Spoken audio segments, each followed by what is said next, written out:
Shalom Vracha à tous nos auditeurs ainsi que toutes nos auditrices. Eh bien aujourd'hui, nous allons parler Bezrat Hashem de la paracha de Toldot. Et dans la paracha de Toldot, eh bien il y a deux questions très intéressantes qu'il faut traiter. La première, c'est pourquoi la Torah nous précise-t-elle que Yitzhak préférait Esav plus que Yaakov. Pourquoi? Car Esav savait chasser. Vayehav Yitzhak et Esav ki tzaïd befil. La question qui se pose, quelle importance y a-t-il à ce détail?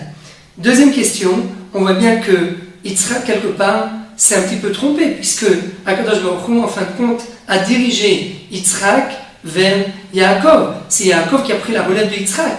Et la question qui se pose est la suivante. Est-ce que Yitzhak s'est véritablement complètement trompé sur toute la ligne, ou bien y a-t-il quelque chose qu'on peut apprendre de Yitzhak Avinu, de notre père, à travers cet amour qu'il portait pour Esav? Comme le disent nos sages, Maaseh Avot, Siman Labani. Qu'est-ce qu'on peut apprendre de cette attitude de Yitzhak vis-à-vis de Esav, son premier-né, qui était malheureusement le premier-né Rachat? Eh bien, pour répondre à ces questions, il faut d'abord revenir au commencement, il faut revenir à la création du monde. Vous savez que Rashi, sur le premier pasouk de la Torah, pasouk de Bereshit, eh bien, il nous dit quelque chose de très intéressant. Il nous dit Bereshit bara Elokim, Bereshit, au commencement, Bishvil Israël shenikeu Reshit. Pourquoi le monde a-t-il été créé? Dans le but de faire naître le peuple juif dans le monde. Et plus particulièrement plus tard, eh bien, ce sera pour faire apparaître sur la scène du monde la royauté de David. Seulement, pour pouvoir mener à bien ce projet divin, eh bien, Akadosh Baruch Hu a besoin d'associés. Bien sûr qu'il veut faire apparaître le peuple juif dans le monde. Bien sûr qu'il veut faire naître la royauté de David beaucoup plus tard. Mais comment agir sans prendre avec soi des associés? Eh bien, c'est la raison pour laquelle tout au long de l'histoire, on voit comment Akadosh Baruch Hu a pris avec lui des associés. Il fait à chaque fois, Akadosh Baruch Hu associe à son projet divin d'autres personnalités. Au début, c'est Noach, après c'est Abraham, après Yitzhak, Yaakov, Yosef, les 12 tribus. Noach, au début, eh bien, c'est un petit peu le père de l'humanité. La coordination avec laquelle Noach va travailler avec Akadosh Baruch Hu, la façon dont il va coordonner avec Dieu, eh bien, c'est pour sauver l'humanité. C'est tout, il va sauver sa famille, il va sauver en quelque sorte l'humanité en micro, il va sauver également tous les animaux, mais il ne va pas aller au-delà. Alors qu'après, quand on arrive à Abraham, eh bien là, la coordination est beaucoup plus pleine, beaucoup plus intègre.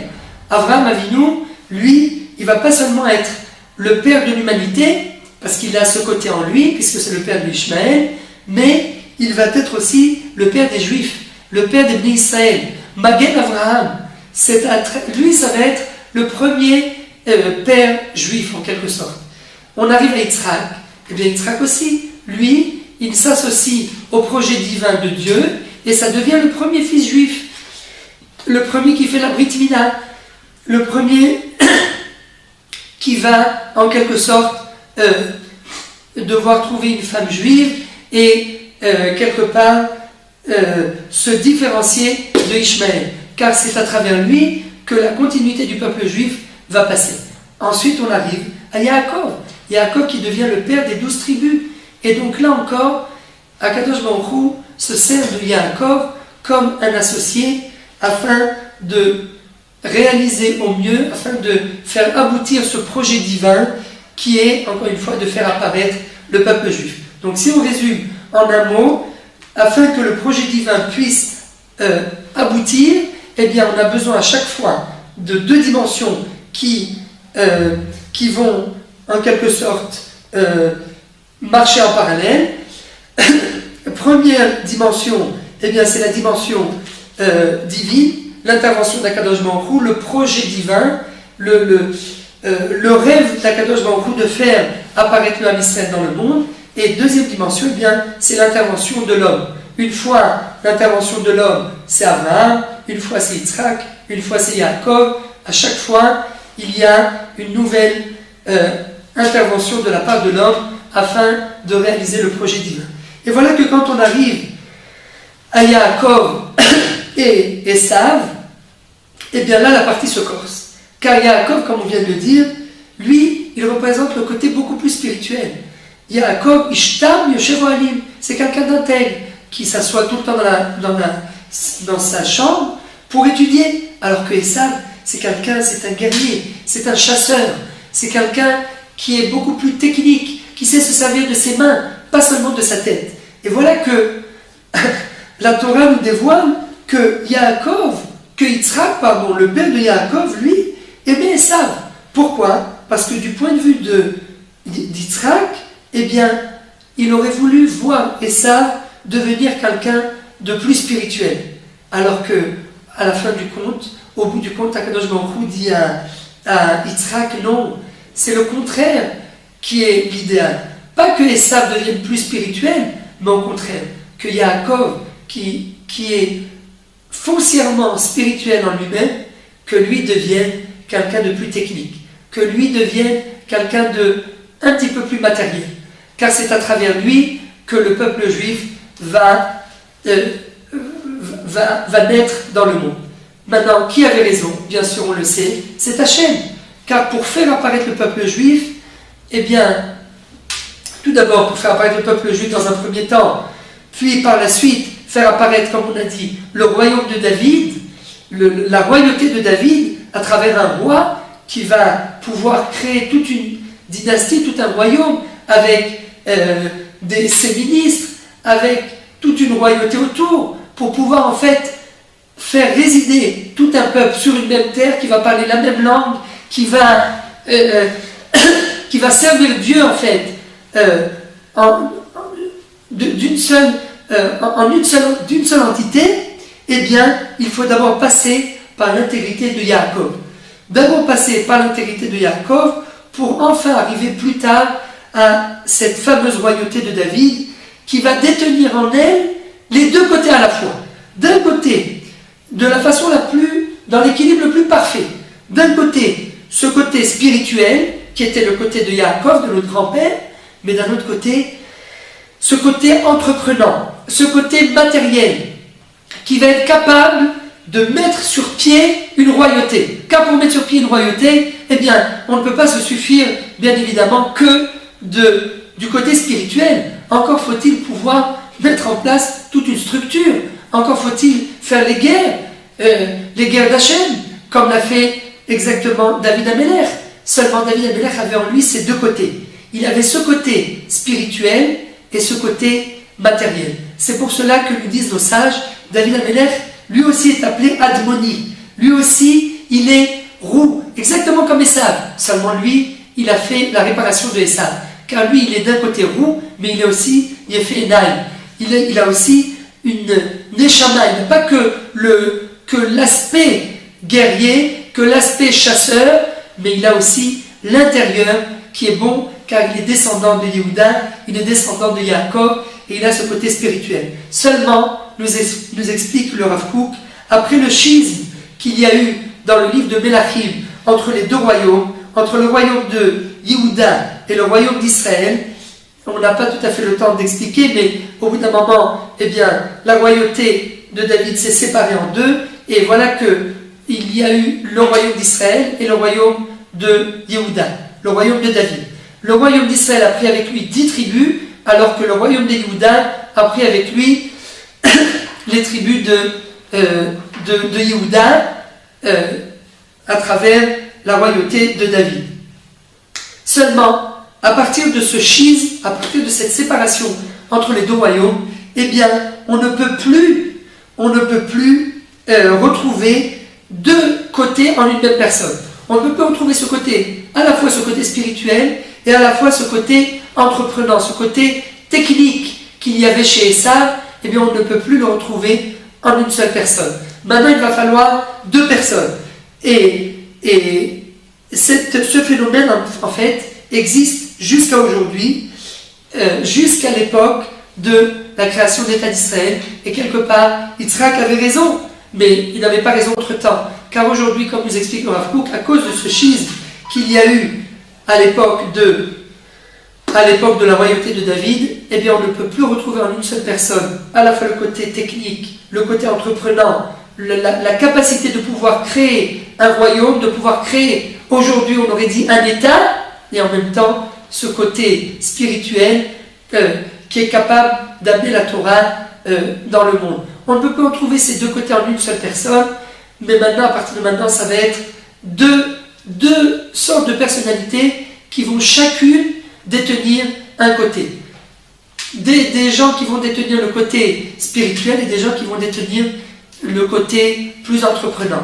Et c'est la raison pour laquelle nous explique le Rav Kook que la création de l'État d'Israël, eh bien, ne s'est pas faite par des personnes religieuses, par des personnes qui étaient rattachées à la Torah et au mitzvot, car ils n'étaient plus en mesure de pouvoir détenir en eux ce côté matériel, ce côté technique. Ils n'avaient en eux, depuis le schisme entre les deux royautés, la royauté de David et la royauté d'Israël, la royauté de Yehuda et la royauté d'Israël, eh bien, il n'y avait plus une seule personne qui pouvait détenir en elle ces deux côtés, comme David Améler, qui était à la fois Admoni, il était roux, il avait ce côté technique, et à la fois Yefé Enaïm, une neshama pure, un côté spirituel. C'est fini. On ne peut plus retrouver ces deux côtés dans une seule et même personne, et c'est la raison pour laquelle les religions n'ont pas pu créer cet état, car même le côté religieux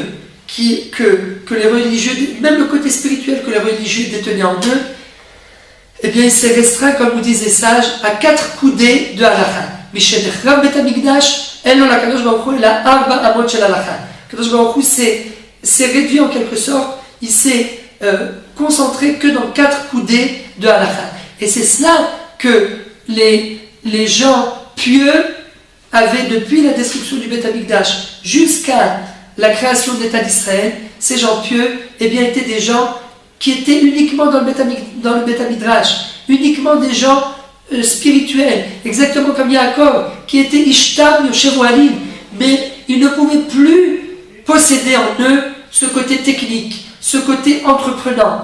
Et c'est la raison pour laquelle ils n'ont pas pu créer l'État.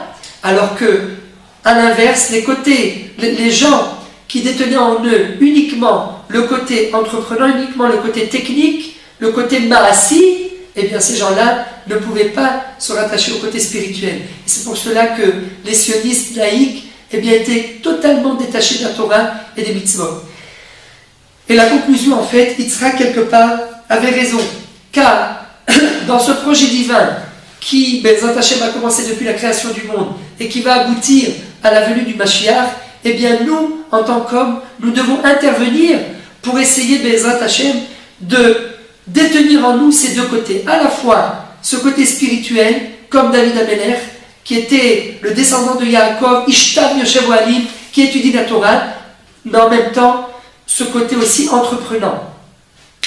Ce côté technique, pour pouvoir mettre en place toutes les structures qu'il y a aujourd'hui en Eretz Israël. Et aujourd'hui, Baruch Hashem, après 67 ans où nous avons eu la chance et le mérite de pouvoir mettre sur pied cette structure qui représente un petit peu comme un corps, comme nous le dit le prophète Yecheskel dans le chapitre 36, je vous réunirai des 4 coins du monde comme des ossements. Eh bien, la métaphore des ossements vient en quelque sorte nous transmettre comme message qu'au début, il faut, encore une fois, recréer, mettre sur pied ce corps qui ne peut être mis sur pied uniquement par des gens entreprenants. Mais à partir du moment où le corps a été créé, comme aujourd'hui, Baruch Hashem, on est déjà 67 ans après la création de l'État d'Israël, eh bien est arrivé l'heure, est arrivé le moment où maintenant il faut faire descendre cette neshama spirituelle à l'intérieur de ce corps qui s'appelle l'État d'Israël. Aujourd'hui, il faut commencer à donner à cet État un côté spirituel. Baruch Hashem, il y a beaucoup de spiritualité aujourd'hui en Eretz Israël, mais maintenant, il faut quelque part faire descendre cette neshama pour que Bezrat Hashem, ce royaume, cet État qui est pour l'instant jusqu'à présent un petit peu le royaume de Yosef, qui était lui aussi le côté entreprenant, le Mashiach ben Yosef, et bien à partir de maintenant, il faut faire descendre le Mashiach ben David, le Mashiach qui est le descendant de David, qui lui détient le côté spirituel, pour venir compléter le Mashiach ben Yosef, qui lui détient le côté technique, le côté entreprenant, et grâce à ces deux Meshichim, grâce au Mashiach ben David, que nous allons nous-mêmes, Bezrat Hashem, amener en Eretz Israël, à travers la Torah que nous allons faire entrer en Eretz Israël, Bezrat Hashem, de plus en plus, eh bien, le côté entreprenant ainsi que le côté spirituel vont venir se lier tous les deux pour faire un seul et même union, et Bezrat Hashem, grâce à cette intervention de l'autre côté, du côté de l'homme, et bien Bezrat Hashem, le projet divin va pouvoir aboutir, et ce qu'Akadosh Baruch Hu attend depuis la nuit des temps, de faire apparaître dans le monde la royauté de David, le Mashiach ben David, et bien Bezrat Hashem, grâce à nous, aujourd'hui, Akadosh Baruch Hu va pouvoir réaliser et faire aboutir ce rêve, faire aboutir ce projet, et bien Bezrat Hashem, que nous ayons le mérite de voir de nos propres yeux la venue du Mashiach, Bimera V'Yamenu, Amen, Kel Yirtzeh.